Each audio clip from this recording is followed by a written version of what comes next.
दोस्तों, जमीन खरीदना एक बड़ा निवेश है, लेकिन क्या आप जानते हैं कि सिर्फ रजिस्ट्री कराने से आप जमीन के पूर्ण मालिक नहीं बन जाते। रजिस्ट्री तो बस पहला कदम है। इसके बाद कई कानूनी और प्रशासनिक प्रक्रियाएं पूरी करनी होती है। अगर ये कदम नहीं उठाए गए तो आपकी जमीन पर आपका पूरा हक स्थापित नहीं हो पाएगा। तो चलिए जानते हैं जमीन खरीदने के बाद कि जरूरी कामों को पूरा करना अनिवार्य है ताकि आपकी मेहनत की कमाई पूरी तरह से सुरक्षित रहे।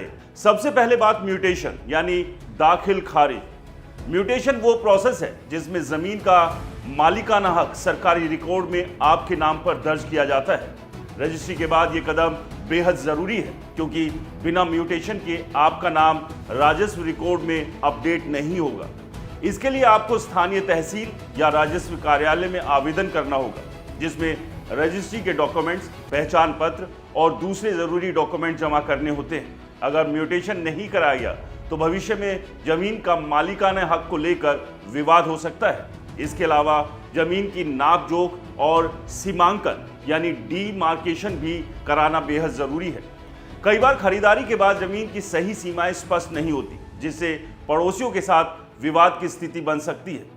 सीमांकन के लिए राजस्व विभाग के अधिकारियों से संपर्क करें जो जमीन की माप करके उसकी सही सीमाएं निर्धारित करते हैं।